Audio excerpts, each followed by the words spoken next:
Let's go ahead and call the meeting to order, please. Regular meeting of Washington, Missouri City Council, March 19th, 2018, 7 p.m. Brinker. Here. Heidrich. Holtmeyer. Here. Moheski. Here. Patchke. Here. Gornia. Here. Sullentrup. Here. Waterman. Here. Please rise for the Pledge of Allegiance.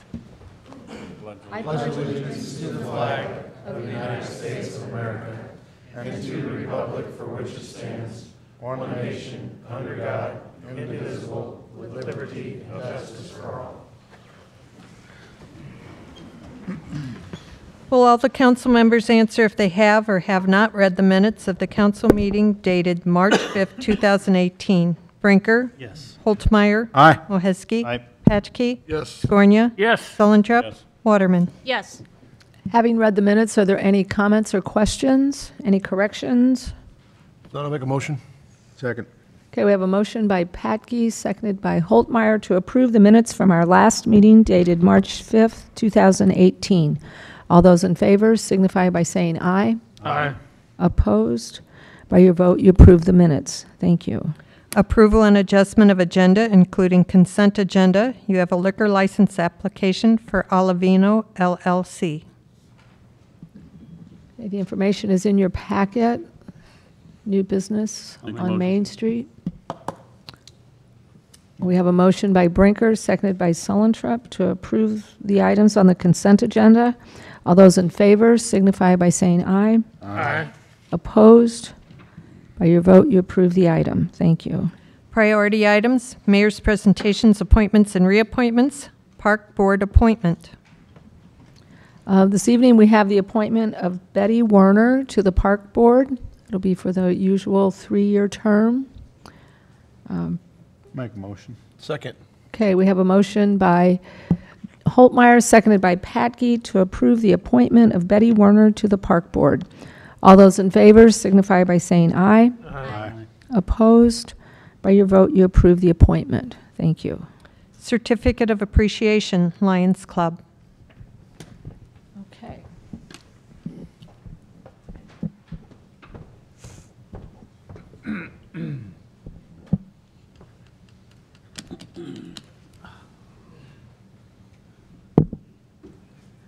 This evening, we have 2 more certificates of appreciation for, this time they're for a couple of our service organizations who have gone above and beyond. These groups have always supported our community by the many things that they've done for us, and they're receiving their certificate this evening for their more recent contributions. So the Lions Club is first, so we have quite the crowd here tonight. So if Lions members could please come forward.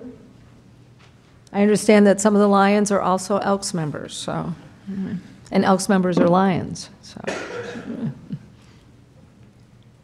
You're the president, right? Just in through here will be fine, so I can talk to you. Okay, so tonight we have a certificate of appreciation, whereas the Washington Lions organized and chartered in 1939, has contributed much leadership, personal service, and monetary assistance to our community. And whereas the Washington Lions Club, along with the Washington Elks Lodge, have made a combined commitment of up to $20,000 for the purchase of equipment, materials, and supplies for the installation and ongoing development of a disc golf course at Burger Park. Now therefore I, Sandy Lucy, by virtue of the authority vested in me as mayor, and on behalf of our governing body and all our citizens, do hereby tender this certificate of appreciation to extend a heartfelt thank you and express our appreciation to the Washington Lions Club for their generous donation to the Washington community. Signed, Sandy Lucy, Mayor. So, you guys are pretty awesome considering everything that you do for us. We really appreciate it. So we'll give.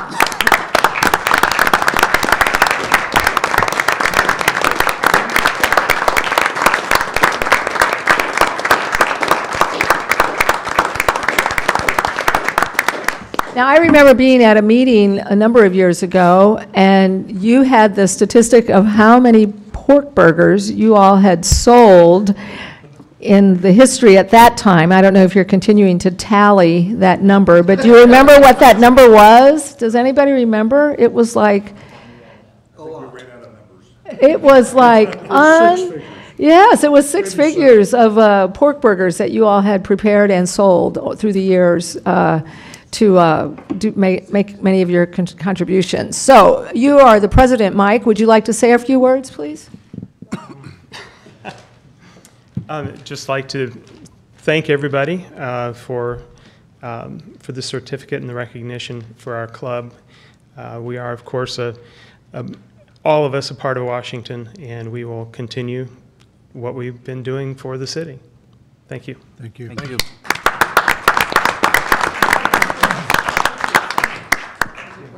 Thanks.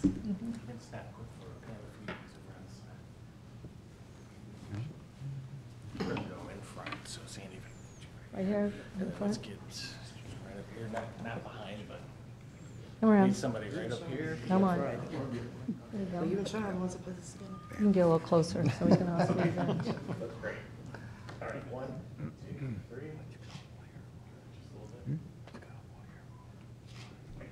Okay, very good. Congratulations and thank you. Thank you so much. Certificate of Appreciation, Elks Lodge. Okay, so now we have one for the Elks Lodge. Again, the Elks Lodge does tremendous things throughout our community. He didn't say it. He did say, well, I kind of knew it, but that's right, he didn't say it. Yeah, I didn't know either. The Elks Lodge has been in existence in Washington for quite a long time, and certainly they've always been great partners in our city for different things that they have completed or things that they've supported. So in recent years, you've been doing the Flag Day ceremony down at the Riverfront Park, which it's great to have that in our park. So we have a certificate of appreciation, whereas the Washington Elks Lodge, number 1559, was organized in 1929 and has followed the motto of charity, justice, brotherly love, and fidelity, and has been a definite influence for good in our community. And whereas the Washington Elks Lodge, number 1559, along with the Washington Lions Club, have made a combined commitment of up to $20,000 for the purchase of equipment, materials, and supplies for the installation and ongoing development of a disc golf course at Burger Park. Now therefore I, Sandy Lucy, by virtue of the authority vested in me as mayor, and on behalf of our governing body and all our citizens, do hereby tender this certificate of appreciation to extend a heartfelt thank you and express our appreciation to the Washington Elks Lodge, number 1559, for their generous donation to the Washington community. Signed, Sandy Lucy, Mayor. So, here we go.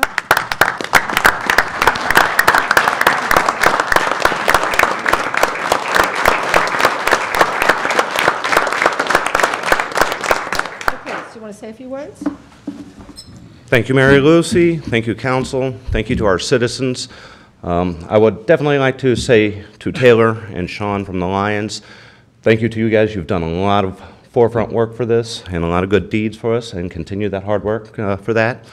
The Elks organization is proud to be a part of this community. The organization is built upon those virtues: brotherly love, charity, justice, fidelity. And we're an American organization. It's built out of citizens that come from this community. So it is us and you that have made this happen. Thank you.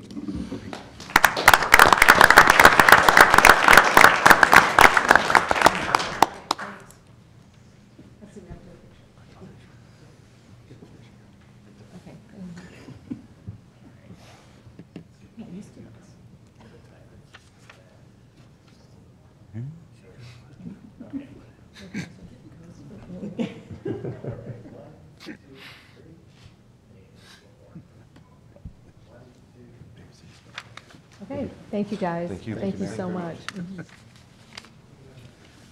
Resolution, Park Board Member Karen Maniaci.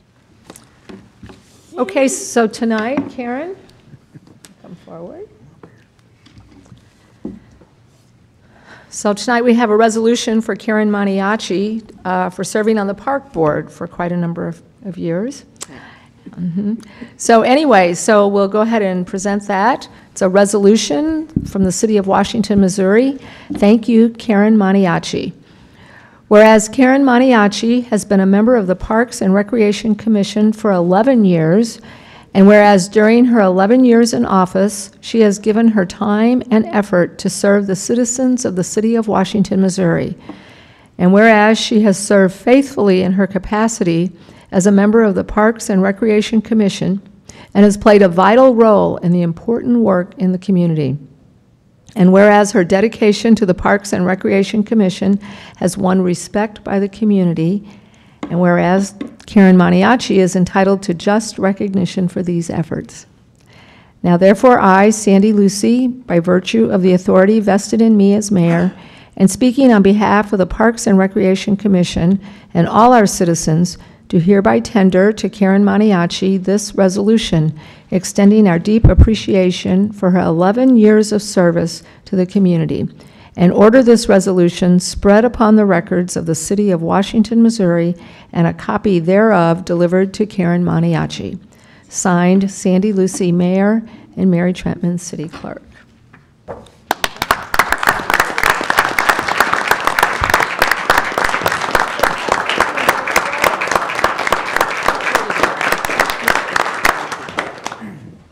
Well, thank you. You guys are speedy and efficient at these meetings. I like that.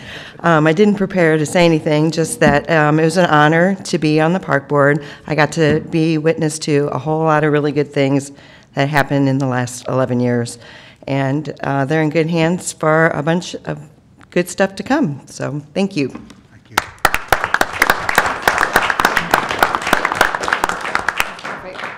Your dad would be proud. The last one is for Bill Cackley. Right. And we'll mail that to him. Okay. Right? Okay.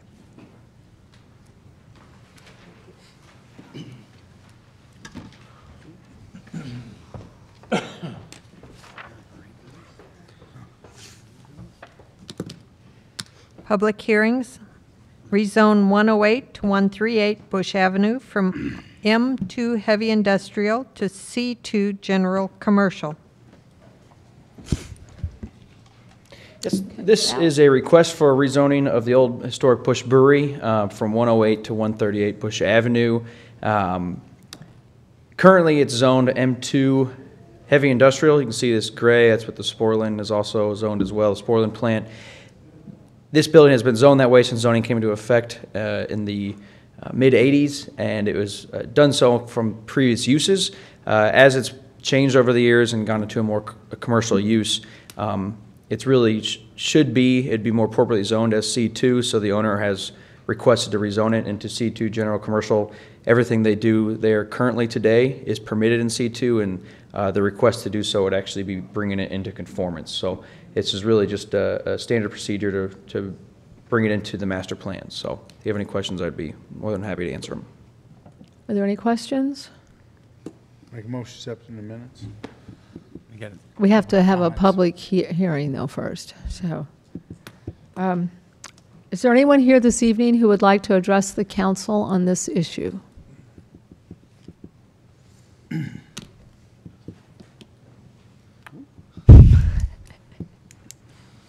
Good evening. As all of you know, I'm Roger Langendorfer, requesting this because it complies with the comprehensive plan. Everything that has been in the building since I've owned it has been C2. So it's one of those deals that everyone's going to walk away happy. I think the city's going to have the zoning that meets the criteria of the comprehensive plan, and it'll be in compliance as a commercial property. So if there's anyone that has any questions, Any questions? thank you. Thank you, Roger. Is there anyone else who would like to address the council? Okay. I'll make a motion accepting the minutes. Second. Okay, we have a motion by Holtmeyer, seconded by Brinker, to accept this item into the minutes. All those in favor signify by saying aye. Aye. Opposed? By your vote, you accepted the item. Thank you. An ordinance rezoning 108 to 138 Bush Avenue from M2 Heavy Industrial to C2 General Commercial in the City of Washington, Franklin County, Missouri. Holtmeyer. Introduced by Councilman Patke. Patke. Doesn't matter. It's fine.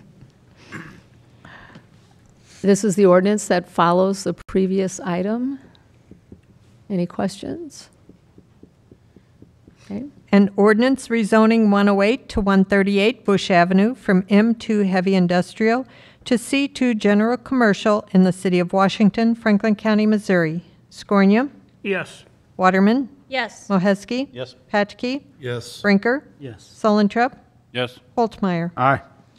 By your vote, you approve the ordinance. Thank you. Citizens' comments. Is there anyone here tonight who would like to address the council on any item that is not on the agenda? Yes.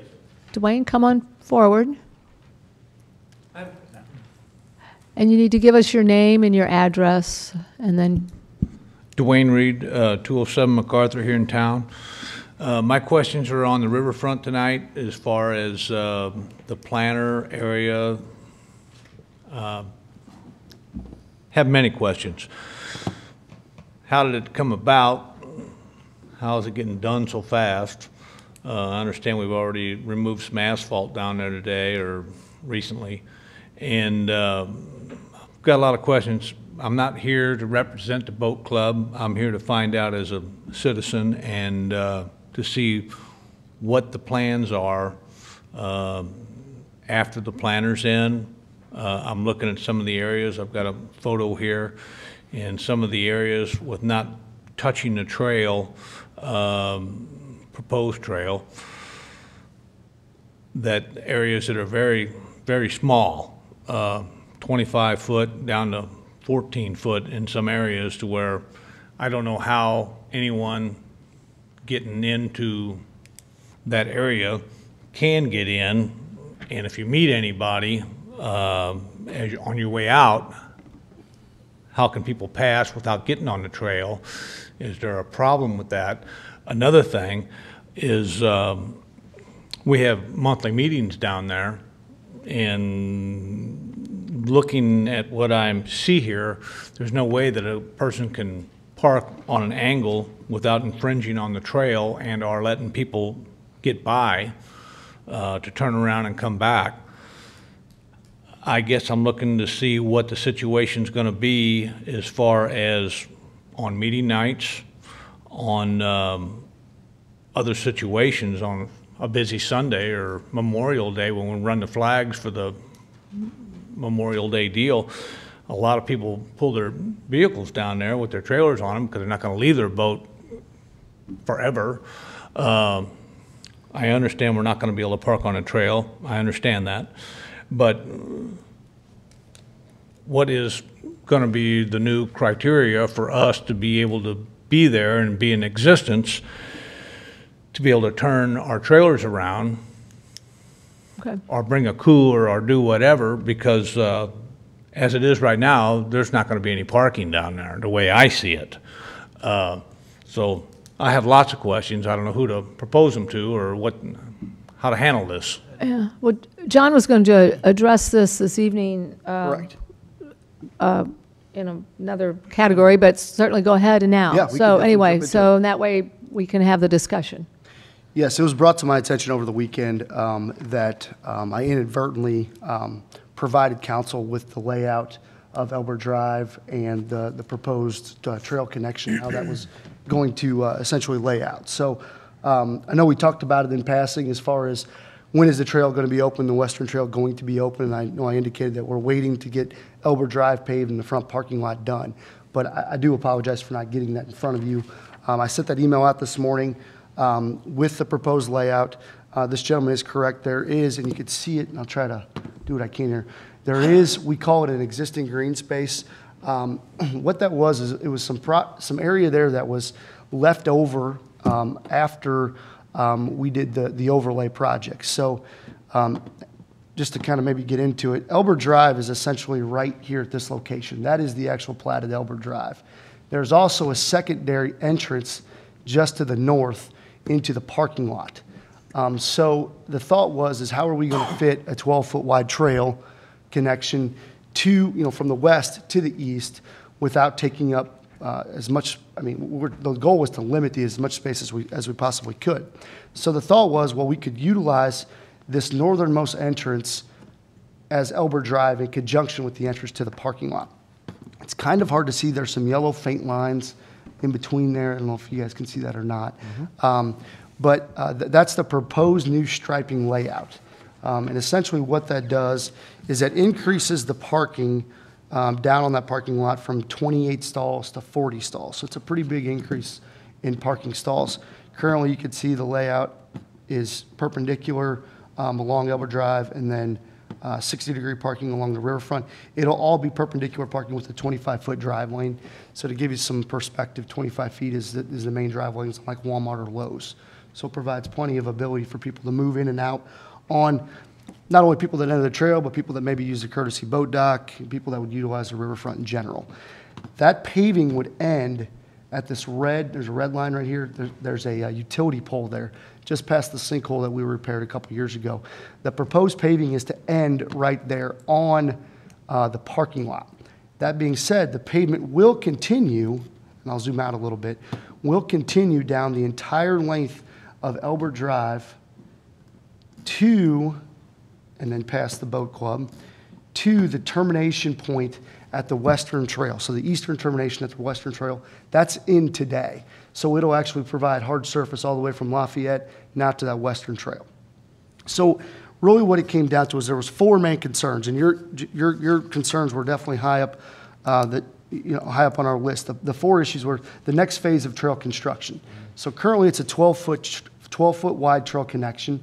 We are proposing it to be a 12-foot wide connection from that terminus point all the way to Lafayette Street. Parking was a concern, which I already addressed that. Access to the boat docks were concerned. So when we say boat docks, I don't specifically talk about the boat club, but I'm talking about the boat docks there's multiple private boat docks on the river, just to make sure that we allowed as much area as possible for people to get in and out and let their coolers off, do whatever that they deem necessary to do. That's why the trail is actually on the south side, hugging the south side of the tracks, not up close to the river, because it wouldn't make much sense for people walking or riding a bike and then you guys tripping over them every single time you want to access your docks. So keep that in mind. That was a primary concern. And then another big one is just maintenance after flood events. So we looked at proposing bollards, actually plastic bollards, to delineate the trail from the drive lane in the parking area that this gentleman indicated. In doing so, though, how would you remove debris? They would be destroyed every single time. So instead, we're proposing to put a 12-inch white stripe along the edge of that newly paved area. So that provides a visual delineation. What it also does is it provides you got newly formed pavement for the trail connection, and then you have the millings and the rock and the chip and seal that you guys typically drive on every single day just outside of that. So you get a visual delineation, which could not be utilized as, if you needed to turn something around temporarily. I'm not going to say that won't happen. There's nothing to stop that.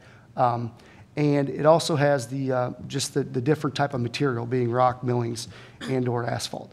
So really, I think we looked at every single scenario that we could, and I know you indicated that there was 14 feet. That is correct. There's an area right here in the middle that is pretty narrow, 14 feet. Would have no problem getting a vehicle through one way, but this isn't a through street. You don't have traffic going from point A to point B that's constantly going through. It's a destination point for the members of the boat club and the owners. I don't foresee that being an issue. I think there's no sight distance issues. There's nothing that would stand out to me as a problem necking down to 14 feet. At that location between the tracks and the river, 14 plus 12, you only have 26 foot to work in anyway. So it's kind of one of these decisions. We looked at all options, and quite frankly, I believe this was the best solution. Right where those 2 trees are is the narrowest spot, John. It is. You're right close. Yep. Right. It is narrow. MoDOT, I mean, And we have no Typical obligation lanes. to make it a two-way street as a city that we maintain. I mean, I would say we maintain it to some level now. Do we have an obligation to make it a two-way street for traffic to pass? I would say there wouldn't be any. I mean, we're providing some degree of access to the boat club owners, but, you know, they don't own essentially any real property on the actual riverfront. So I think we do have a responsibility to provide some access to them, but I don't necessarily know how much to be a two-lane street. Right. You know, that's a really, And then what about providing a parking spot or just a little bit further to the west, where I say the trees are at is the narrowest spot, obviously. Yes. Just to the west of that is where most people park. Correct me if I'm wrong, Mr. Reed, that's right. right in here. Yep. And You right- know, are we going to allow them to park without striping, park there and block the road or so-called road that we're going to maintain, or? Well, I would say that blocking the trail would be probably not something we would want to do, my opinion. But I believe there's enough area, you know, right in front of the boat club, just directly down, that could provide some level of parking. Now, was it the same level of parking that they had before? No, there'd be no way to do it. I don't have the area. Does that answer your question? It does, And, I guess. and that's kind of the reason why, without striping stalls, it provides just a little bit of ambiguity of how people are parked. You put the parking stalls there, anybody can use them, and you know that everybody's going to use those parking stalls then for the trail. Right. And that would actually adversely affect you. So it's kind of, Well, I went down there today, Councilman Solentrup and I went down there today and just kind of looked, knowing the situation was going to be too narrow, too tight. We're not going to get a two-way street and a trail through here in some spots, obviously. But we know that on a busy Saturday or Sunday in May or June, that section just past those trees is going to be full of cars, trucks, trailers, whatever. I guess my question is, if Mr. Reed parks his truck and trailer there sideways and someone parks next to him, is our police going to go down there and say, you're blocking Elbert Drive? Or is it going to be, hey, it's free-for-all like it has been for the last 50 years, or what do we? I would say that Elbert Drive is being repurposed for a pedestrian road. So anything outside of the paved Elbert Drive is essentially just you say free-for-all, I would say it's just a parking. Wrong word, but right. It's a parking area. Now, are we going to police if people are parallel parking, perpendicular parking? I don't know if I can answer that question right now. I mean, I don't. Right. I think our only concern is to make sure that the trail for pedestrian use is going east to west is open. Right.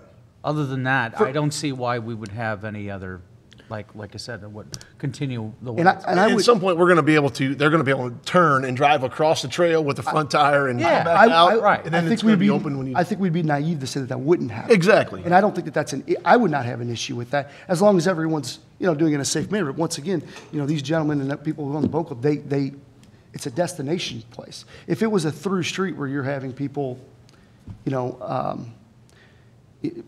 people from out of town using the boat club, I think it would be a little bit of a different scenario.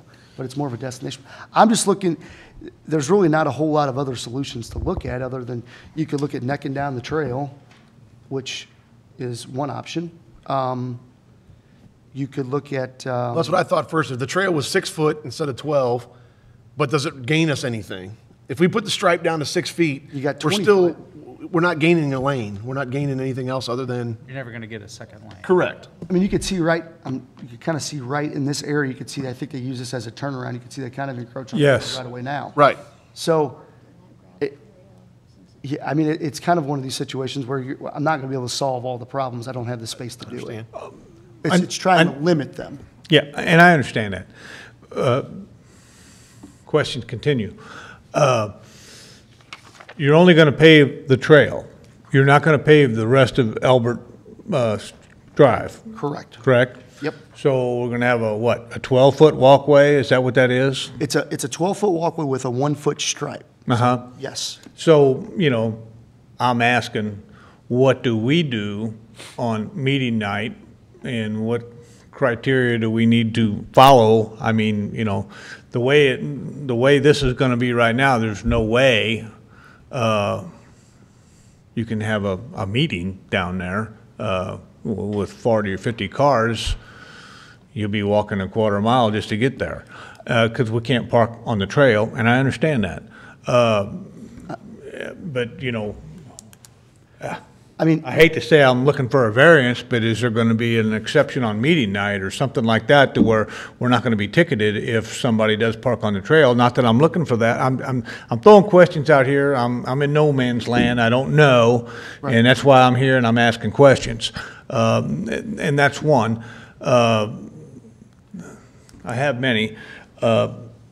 As far as the planter itself, as you're exiting, let's say you've gone to the boat club, you've turned around, it doesn't look like you're going to be able to make a right-hand turn on the Lafayette Street anymore. Am I correct in saying that? you are correct. The new Okay. drive path would be through the parking lot. So it's going to be, that's going to be two-way traffic through the parking lot. That's correct, 25-foot wide, no So different. if a guy was coming across Lafayette, down Lafayette Street, and wanting to make a left-hand turn onto the parking lot, I don't think a fella can make that with the ballards that you got proposed here.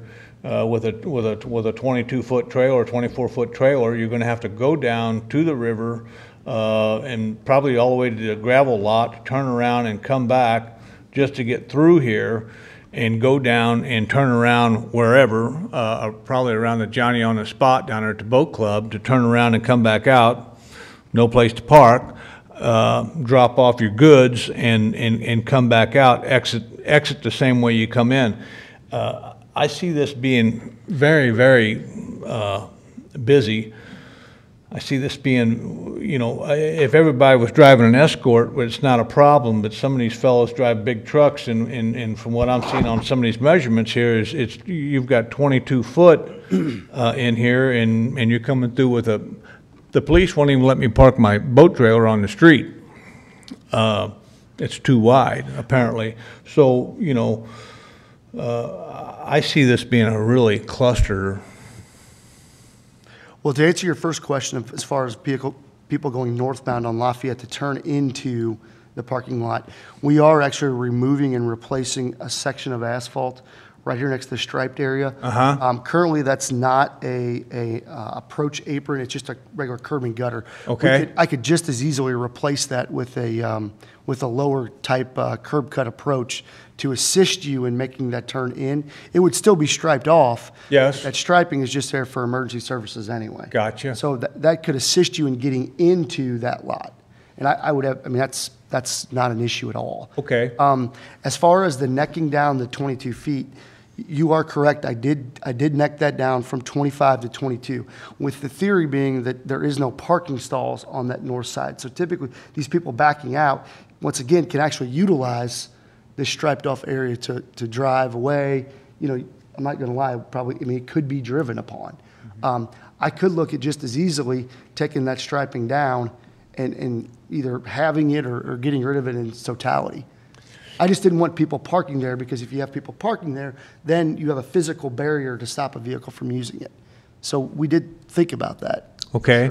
Next area would be the telephone pole with the water hydrant there, which is just a little bit farther right here. west, right there, yeah. You know, we're restricted there, and now we're going to put 4 ballards around that. I don't know how tight they'll be, but that's going to be another restriction, I'm certain. I got a lot of concerns. Other people do too. I'm just trying to figure this all out, guys. I don't know how this happened so quick to where nobody knew anything about it. I mean, I'm 100% in favor of a green space planter and a trail. I don't know if it needs to be 12 foot, but whatever. I don't know how we got here. Well, early in 2017, City Council was presented with some, I don't know the correct term for it, but it would have been excess funds from the 2015-2016 budget. It was approximately $75,000 to pave a trail connection. And in doing so, I believe we can get that done in this project. Now, I know that I've not presented a plan in front of you all, which I've already hinted at that, but we have kept council abreast of the situation as far as the repurposing of Elbert Drive and utilizing that north entrance as the main entrance. Now, the existing green space that was put in That was really done because there really was no use for that area, and we thought it would be a good add essentially to the project to provide, I mean, sky's the limit on what you could put there. Benches, you could put a trailhead, you could do whatever's necessary. But with us paving the parking lot, I didn't feel like we needed to pay for the tonnage of asphalt just to rip it out again, to be quite frank with you. So it just, the needs were met without that area being asphalt, so we turned it into green space. If that, you know, that's where that came from. Wayne, would it be, and John as well, would it be helpful if if John presented the plan to a committee of yours or some members or whatever? That you would have more folks in on it? There's more independent people down there that own permits to, you know, docks down there. If you're going to get them all together, there's more than just a boat club. Yeah, I'm here as an individual. I'm not here as a spokesman for the boat club. I know, but I'm just saying, you have a lot of questions. I'm sure maybe there's some other boat club members and other dock owners that have some questions. Would that be helpful? Possibly. I just don't know how we got here this fast. You know, I'm just going to say something here. You know, I'm a boater from way back, and I've been down at that river all my life. And I don't know, John, if you've been down there on a weekend when it's busy, but when it's busy, there's not a parking spot available in the big parking lot, in this parking lot, and up and down that Elbert Drive. It just seems like there's some things that can be done, in my mind, making the trail smaller, taking the green space out. And I'm only saying that because if you took the green space out and made probably, like Jeff and I were looking at earlier, 3 or 4 spots there could be used for a small vehicle with a small trailer with its boat. Right. Well, and we did look at that as well to increase the number of large parking spots on this section. The issue is the actual connection here, Elbert Drive to Lafayette. You wouldn't want people backing into that and then backing those. It just gets to be really tight to make that happen. So this is actually not going to be accessible to anyone. No, but you could pull into the first 4 parking spots and still have a trailer behind your boat or your truck. In the lower lot down there below pavilions, we have double stalls. Yeah, right. And I'm thinking the first 4, 5, 6, if they can pull down there, like you said, over across the checkered line, what Dwayne was asking a while ago, change the curb. The first 4, 5, 6 could be double lane stalls for trucks and trailers. We could also look at restrapping the other lot too. I mean, we're actually providing 12 more standard parking stalls in this lot than what's there today. Yeah. So I could look at that too. I mean, that would be a. I quickly counted 31, I think, and where's the other rest of them at? You said 40, didn't you? Yeah, we had 1. Well, I mean 1, 2, 3, 4, 5, 6, 7, 8, 9, 10, 11, 12, 13, 14, 15, 16, 17, 1, 22, 25, 26, 27. Or you're going further? 28, 29. Yeah, there's 40. I agree with the mayor. I think we should get together with all the dock owners down there and make some kind of presentation to them, and in the meantime, discuss this a little more. Okay. We can have a public meeting to have them come in, take a look at it. I guess, are there some AASHTO standards or something that we have to keep with regards to that trail width? Yeah, I mean, that's the only other thing I want to make sure that we're aware of. The trail width is set, it's at 12 foot for a reason. Now, I can't spout that reason. Well, I think what for Darren you. said, in order to get the grant for the Western Trail, Right. we have to keep a trail connection, and that may have to be a significant And I understand. lay there, right? Yeah, But if we would go out for, couldn't we put a green space on the eastern end, over there where the asphalt, where the rock lot's at, that I'm sure someday will be asphalt and Wow. down the road? I mean, it seems to me like this is just kind of a, you put a monster right in the middle of everything to me. I think in John's defense there, it's the fact that if it's a regular parking spot, then it's not necessary. But if you're going to put a larger parking spots, then maybe that would be an option. Right, John? I mean, that's what we're, That's exactly right. I mean, it's just that The goal, 20-foot stall is enough, and then it would be available there, whether it's Correct. necessary or not. Correct. So I was looking at all, I mean, I don't want you to think I didn't think you have your perspective in mind, but the goal was to increase the number of vehicle parking. And I mean, even further down, you can actually see in some of these photos, they're parking parallel you know, in the aerial photos along there. And that's where that, I don't know, like the ambiguity that I was trying to achieve was that I'm not trying to take that away from you all. You still would have that. Yeah, well, normally though, if you had a bunch of people, you would be parking on an angle, and then you do that, then you're going to infringe on the oncoming traffic and then the trail. So I guess another thing I need to ask is that, let's just say this happens as it's all proposed here, what do we do on meeting night? We got 50 cars down there and only room for 25. What do you do now? You park where the trail's gonna be? Well, we park where the trail's at alongside the railroad tracks now. You know, I'm talking after dark or something like that. I just don't want to start something here to where you know, fellow citizens are going to get in trouble by parking on a trail after dark just for attending a meeting, or should they just continue walking? I would say, I mean, I would say that that problem existed even before this plan was presented. Right. It just, I mean, parking, I mean, Elbert Drive is a designated street right-of-way. I mean, we don't allow people to park on any streets and block them today. So, I mean, if you were doing that, I understand. I'm just saying. Well, I think that there was, y'all parked right next to the tracks as close as you could. Kind of on the but that's going to be grass the there. trail.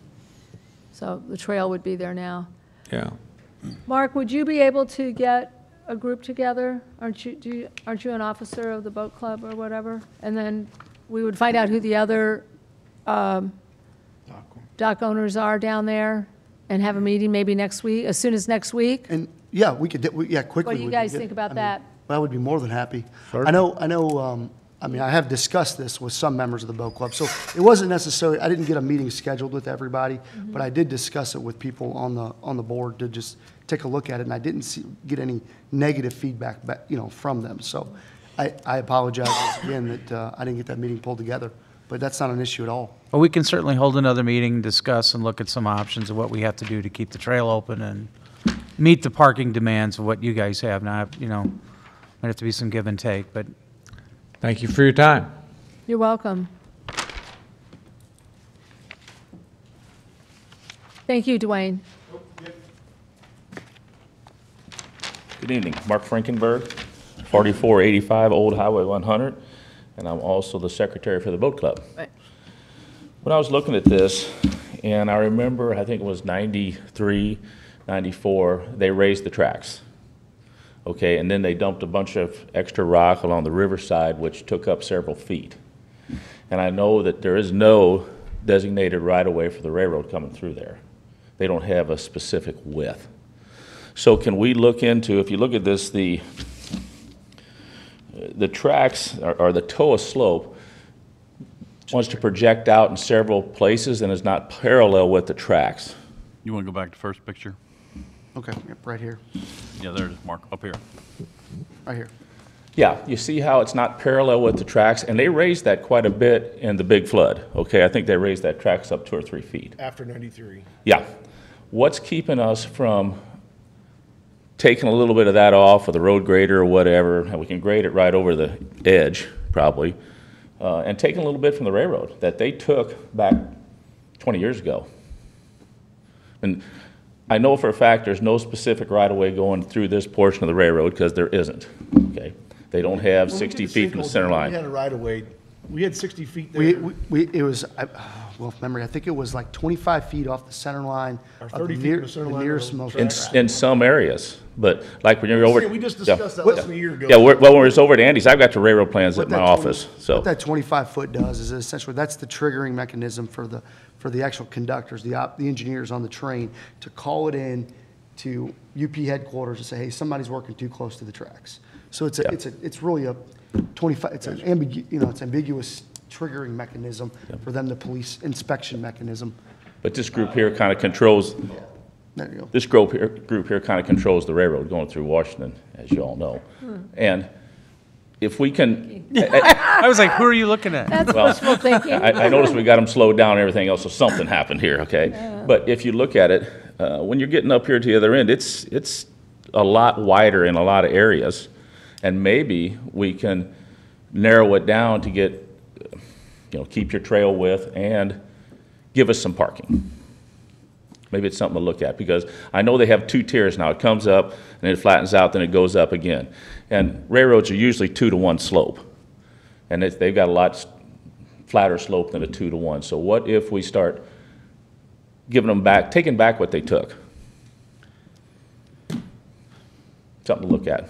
Something to talk about Right. in Yeah, another I meeting? mean- We could definitely We look can into talk about that. You know, because they don't need all that, unless there's some rule that I don't know of. But I know when I looked at the railroad plans through here, it's on a lot of lots of the old town of Washington.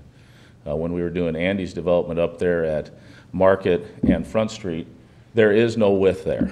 So we just used the existing fence. So maybe we can pull it back in, talk to the railroad, and say we're going to take 3 or 4 feet, 5 feet from them and take it back. I have a contact, so I can definitely do that. Okay. Just take a Very look at good. it. Thank you, Mark. Keith, did you have something? You have to tell us your name and your address. I don't have one. Oh, I'm Keith Clayton. You're still on High Keith. Street. I Still know that on High part. Street, I don't know right? what the number is.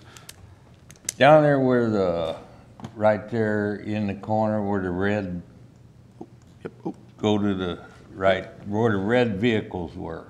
Where we always sit by the picnic tables, Oh, down in the morning where you have your coffee? where we ate the Right here? Church of No Hope. The Church of Noah. But anyway, Shame on you. Okay. I measured the pavement that's there now, off the grass to the edge of the pavement that is existing. That's 18 feet. Okay, you're gonna take 12 of that, right?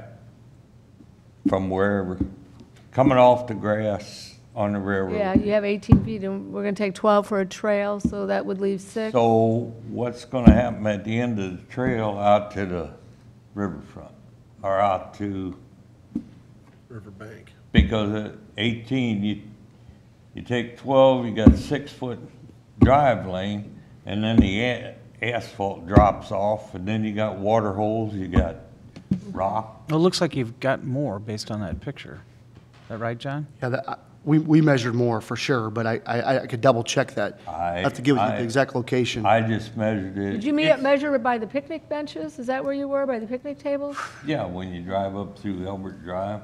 Okay. We talk about the asphalt only. The asphalt only Oh, is correct. what That I'm I talking agree. about. I would definitely agree with that. But you're saying you're gonna pave 12 feet, but what are you gonna do beyond the 12 feet?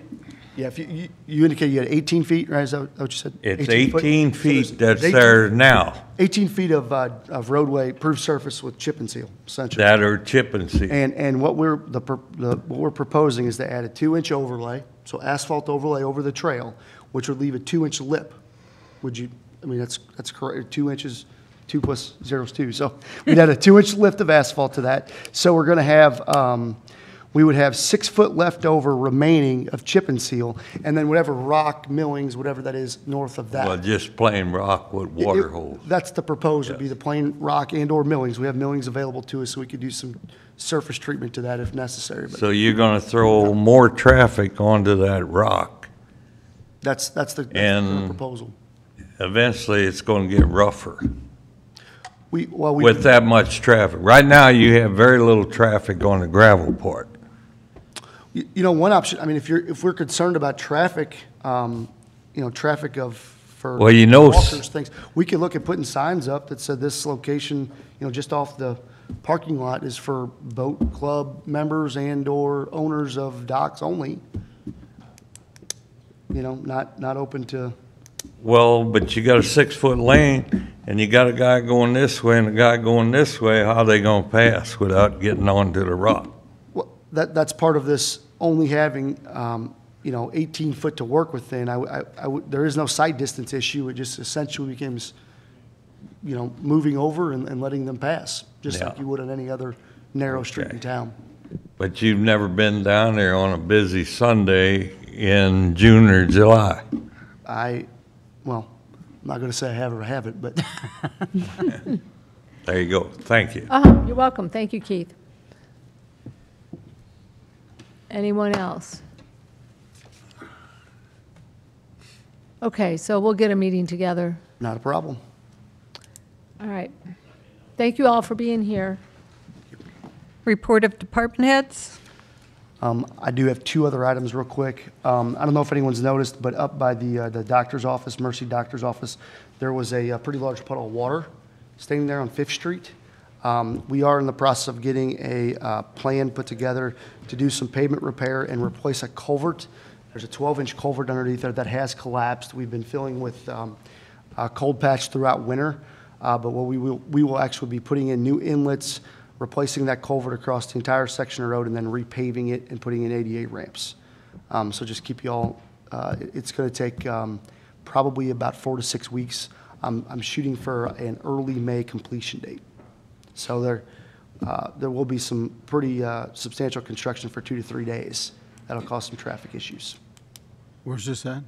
It's at I don't have a good map, but at the Krog Park, right at Krog Park in the doctor's office, there's a The old culvert. hospital. Yeah, the old hospital, yep. So the doctor's office on Fifth Street. And with that project, we'll also be getting a lot of the sidewalks replaced and a lot of the pavement sections that you've seen around town that have not been done through winter. We're going to have that in that same contract. So we'll get all those taken care of right away this spring. And I believe that's all I have. Is that it? That's it. Sorry. Okay, is there anyone else here? Ordinances, resolutions. An ordinance authorizing and directing the City of Washington, Missouri to accept the customer service order with Charter Communications Operating, LLC, on behalf of Spectrum Enterprise. Solentrup. Introduced by Councilman Solentrup. Greg, sir. Greg, do you want to explain this to us, please, to the council? Hello, Council. I'm Greg Johnston. So we're looking at upgrading the current circuit or internet service to the city, this building and the police department, from a 30 meg connection to a 1,000 meg connection. That price will actually drop your overall monthly costs by a little over $1,000 a month by renewing this agreement. That's it in short. It's an upgrade for less money. Any questions or comments? Old technology versus new, I guess, right? Exactly, yes. Okay. An ordinance authorizing and directing the City of Washington, Missouri to accept the customer service order with Charter Communications Operating, LLC, on behalf of Spectrum Enterprise. Scornia? Yes. Waterman? Yes. Moheski? Aye. Patchke? Yes. Brinker? Yes. Sullentrup? Yes. Holtmeyer? Aye. By your vote, you approve the ordinance. Thank you. An ordinance repealing ordinance number 18-11825 and enacting in lieu thereof an ordinance authorizing and directing the acceptance of a proposal from Wash PC LLC to provide IT support services to the City of Washington, Missouri. Holtmeyer. Introduced by Councilman Holtmeyer. I'd just like to say, we had about a month ago, you had approved a contract with Wash PC, and I think at that time it was for 50 hours. In light of them going ahead and providing full-service IT support for the city, we've doubled that, as I've mentioned to the council, I think, a couple of weeks ago. So that's what this contract brings to you, is 100 hours of service for that. We've discussed this with Greg. We think that that's probably suitable for the immediate time frame. So I don't know if you have anything to add. Anything over, I really appreciate the donation. Not a problem.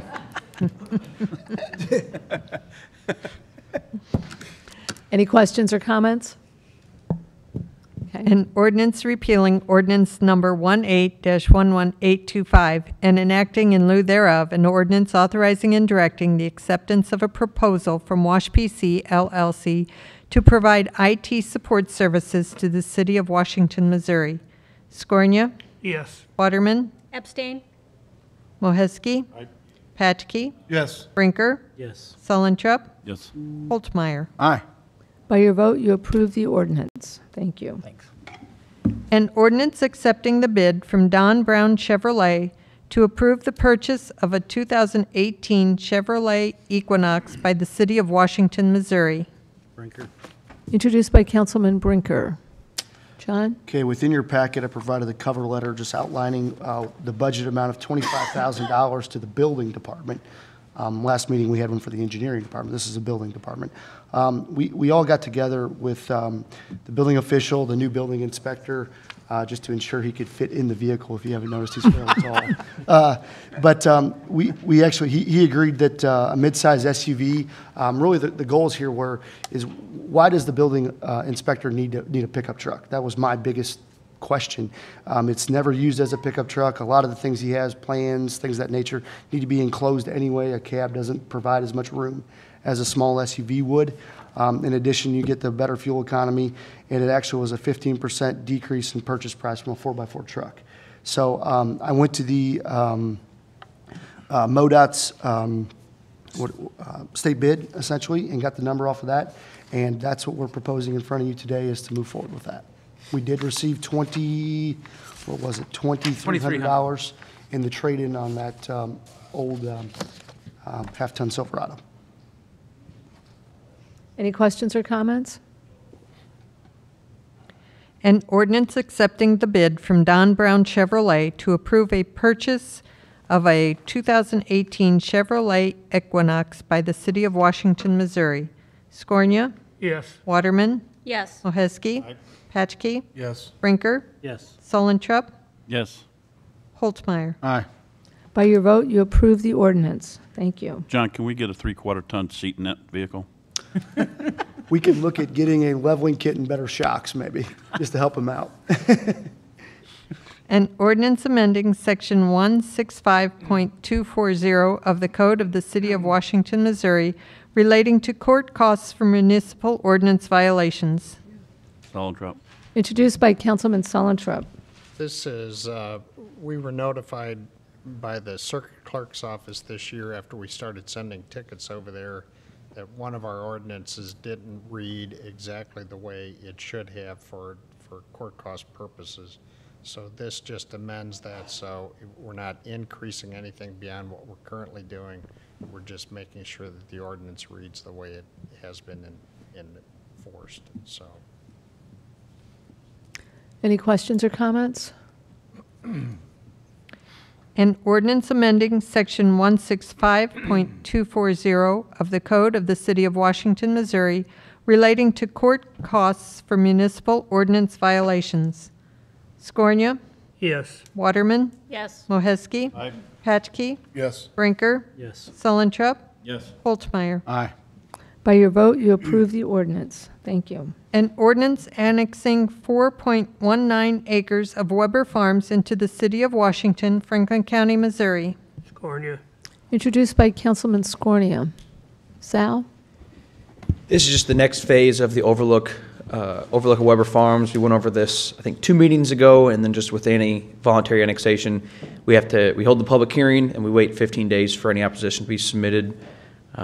We did not hear from any of the surrounding property owners or receive any official opposition. So just the ordinance approving the annexation. It's this area here to the south. What's left that's not in the city, Sal? So this is what's being annexed here is Tract 1. And so everything west, so pretty much half of this square is being annexed. So there's still... That's all that's left? Yeah, this area is left. But you got to remember, we created a hole here. Yeah. So that still needs to be brought in. So.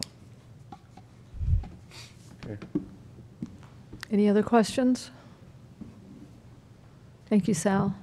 An ordinance annexing 4.19 acres of Weber Farms into the City of Washington, Franklin County, Missouri. Scornia? Yes. Waterman? Yes. Mohesky? Yes. Patchkey? Yes. Brinker? Yes. Solentrup? Yes. Holtzmeyer? Aye. By your vote, you approve the ordinance. Thank you. Commission, committee, and board reports. Preliminary plat, Overschmidt Properties, Plat 1.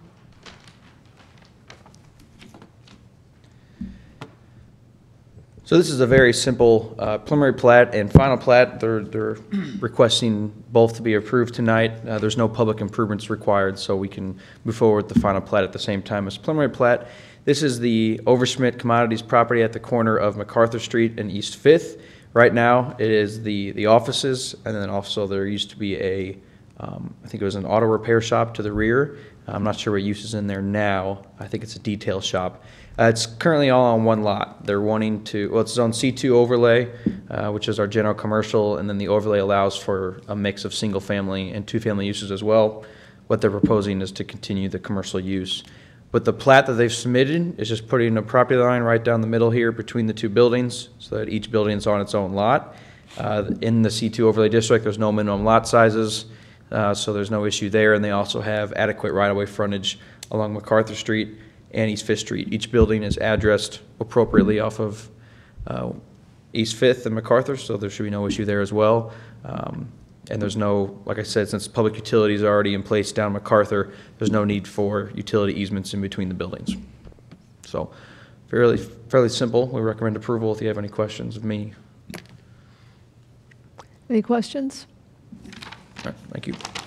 Okay, thank you. Just need a motion to accept it. I'll make a motion. Second. Okay, we have a motion by Patke, seconded by Holtmeyer to accept this item into the minutes. All those in favor signify by saying aye. Aye. Opposed? By your vote, you accepted the item. Thank you. An ordinance approving the final plat of Overschmidt Properties, Plat 1 in the City of Washington, Franklin County, Missouri. Scornia. Introduced by Councilman Scornia. This is the ordinance that follows the previous item. Any questions or comments? An ordinance approving the final plat of Overschmidt Properties, Plat 1 in the City of Washington, Franklin County, Missouri. Scornia? Yes. Waterman? Yes. Moheski? Aye. Patke? Yes. Brinker? Yes. Sullentrup? Yes. Holtmeyer? Aye. By your vote, you approve the ordinance. Thank you. Mayor's report. We will not be having our administration operations meeting next Monday. Correct. So you all get a night off. So that's because Darren, Sal, and I will be at the National Main Street Conference in Kansas City next week. So along with a number of other merchants and downtown folks. 14 total. 14 folks. So we'll be gone next week. So we chose to cancel the meeting. And then we're continuing with our sales tax presentation. Seem to be going very well. We've got a really great promotion team going. And when we do have questions, they're very good ones, but we don't have very many questions. So, and we are getting a lot of endorsements from across the city. So, going well. I don't know if you all are hearing anything out there. All good. Good, bad, indifferent? All good so far. Mm-hmm. People I Right. talked to. Okay, good. So, people need to get out and vote that day, so that's the big thing. So we'll work to get the vote out. And that's all I have. City Administrator's report. Quickly, I just wanted to let you know, we are still looking at the upgrades to the audio and visual in this room. I think the last proposal that you guys had was brought before you had several new mics added to that. I don't know that we need all those mics. We're a little bit more focused on the visual, I think, the cameras being replaced. So I think there's 3 cameras that need to be replaced, 1, 2, 3, and they've got much higher resolution than the ones that we have today. So if you hear comments from folks, even though we're streaming now, et cetera, there's still probably, I don't know what the resolution are on these, but we can get a lot better for a lot cheaper of a price. I don't know that we need that many on the mics, but we'll take a look at that. The only thing I would be concerned with is where we might still do both in the same package is that if you have to go ahead on the installation, you could save it by doing both at one time. We'll definitely do that. Seems like when we have the operations meeting, all the department heads are having trouble with their mics. Well, and I think it's those 2 right over there that cause the most of the problem. I think when we pass these around, there's not really an issue. And you know, really, I just something very simple that could be done is we don't have to set the tables up like that, and each department head can come up to the thing and go ahead and give their report. I mean, it's not you know, we don't necessarily have to have all those. We used to do it. Yeah, I mean, Yeah, we used to do it like that.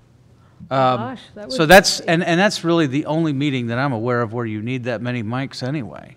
It would be nice, like we've talked before about, I don't know the exact name for them. To have the lavalier. When you attach to your. Mhm, yeah. a wireless, so that wireless. someone could be moving around and speaking. We've and had stuff those like in that. the past, and they didn't work very well, et cetera, so I'm sure technology's gotten a lot better, so we can take a look at that, but I don't really know that we need all those mics, so. Nor do we need those We are- tables. what? Nor do we need those tables, really, I No, guess, so. no. I'm sure our maintenance folks probably don't need to spend that time setting that up that way either, so. That's all I have. Council comments? Any council comments this evening? No closed session? We do. No, I do have one thing. Jim, or Sal, did you get a call from Washington, I'm sorry, Washington Heights over there about the mud issue because of Weber Farm over there? I did not, but I think John actually John, was did on you? top of that today. I did not receive any calls today. Now, we were actually on site. It is one of our high-priority projects to ensure they're in compliance. Yeah. I did send an email out this afternoon indicating that they will be receiving a violation letter. Okay. And that will start that process. Now, Okay. we are on top of it, I mean, Yeah, I figured- without a phone call. But, yeah, the rain event that happened this afternoon should have stayed within the confines of the project. It did not exceed the design capacity of any stormwater, BMPs out there. So we are on top of it, we're just. Okay. I got a call about 4:30, so Yep. I didn't have time to. We were there at 2:15 this afternoon, already on site. Okay. So, with that, real quick too, is we are actively ensuring SWIP, Stormwater Pollution Prevention, compliance in the city of Washington. So with that being said, what we typically do is I'll meet with the people on site, give them some ideas what they can and can't do, do everything we can to help them become in compliance. But if they cannot, and if they will not, that's when we will move ratchet up enforcement on these items. We have issued a couple stop work orders this year already on SWIP issues, and I will continue to do that, and I foresee us increasing that as we move forward. It's vitally important that we keep our waterways and that we are in compliance with our permits. Thanks, John. John? Thank you. Are the water main breaks, has it got something to do with the Crestview Tower? It does, yes. Water main breaks, definitely, we typically see more water main breaks this time of the year anyway. So, I mean, to specify exactly which one was which, it'd be hard to do that. But I would say that with Crestview being out of commission, it does provide a pressure it just allows us the capacity to regulate pressure better. So since we do not have that, we need to maintain fire prevention or fire flows. We are actually throttling the pumps, the actual wells themselves, daily. So, demand, changes throughout the day. So it is causing some of the water main breaks. We're trying to get on top of them as much as we can, but I think we're going to have a few as we move forward. Have you had any complaints about dirty water? I have not. I personally have not. I know Kevin stopped by and did say that they started to flow some hydrants in the location of where a break was. There's no issues with the quality of the water, but we did get on it fairly quickly, and we are fully staffed. Street department has been helping out Public Works. It's just something we're going to be chasing here for the next month or two until that tank can get, the actual filler tube on the tank was installed. It is installed as of today. So now it becomes, they're mobilizing welding on the actual tower itself. We should start seeing the actual drape system go on hopefully in the next 3 to 4 weeks. So it's just one of those things we got to deal with. Thank you. Any other questions? John, what does SWIP stand for? Stormwater Pollution Prevention. If you add another P on it, it's the plan. Stormwater Pollution Prevention Plan. Okay, thank you. Basically what it means is keep the dirt that you generate on your project. So. I'll close the. Okay, all right. Correct. I had an I in it, the way you were saying it, and I had. What's that? I had it SWIP. Like, what would that I be? So, anyway. How close are we on landfill sale? Landfill's going very well. They are, I did not get a report today, but they're 95% graded. We did have we were testing some of the clay material that we're going to use as the liner. The liner goes in as 3 6-inch lifts. It has to have a permeability test done on it. The clay that's on site does not meet that. It's actually, it's 10 to the -7th, and what we have is 10 to the -5th. So we're about 100 times out of that compliance. Now, soil amendments can be done by adding bentonite mixture. You could look at increasing the mill thickness on the actual plastic liner, things of that nature. We're working through that with our consultants still. So it's not of concern. You can always haul in good material. That's what we don't want to do. So we're still working through it. There's no cost for alarm, though. There's some soil amendments we can handle it. But the actual grading of the cell itself is 95% completed. So their contract is over at the end of the month. So it's going well. Good. How do you spread that bentonite? Yep. Anyway. And the start, yeah. Oh, I'm sorry. Yeah, Greg. How do you spread that bentonite? Right now, our consultant didn't have many ideas, but what I proposed to him was essentially getting a manure hauler, honey wagon, spreading the bentonite in, and then tilling it in those 6-inch lifts with a rototiller, and then rolling it out. So you can manage 6-inch lifts pretty easy. So it can be done. It's not something. It's a mechanical process that can easily be overcome. Yeah, they also have a grinder. It's essentially like a road mill, like an asphalt mill that you could put it in, and it actually just, you drive it along and it just mixes it all in. So there's different ways. I mean, it's not a terrible thing. And I believe, Steve, you had a question on Bluff Road. Start date. Bluff Road was scheduled for April 2nd. MoDOT is backed up. They have not gotten our plans reviewed yet. So that is going to get pushed out, hopefully to May. What I'm looking at doing is condensing the schedule. So it'll be, rather than have an extra month to get the job done, 4 months, we'll just have 3 months. Still shooting before the fair. I'm trying so hard. Now, I would say that we do have a 9-month extension to that project. So if the fair is the vital concern here with that one roadway section, and I say that with a smile a little bit, but with that one roadway section being closed, we can always look at pushing the project out after the fair.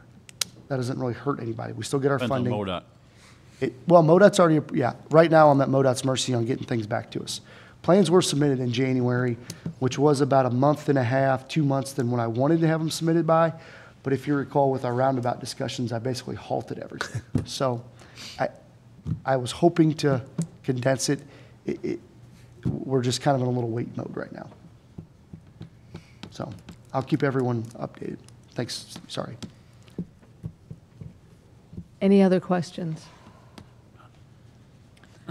City Attorney's Report. Public vote on whether or not to hold a closed meeting to discuss personnel, legal, and real estate matters pursuant to Section 610.021 RSMO 2000.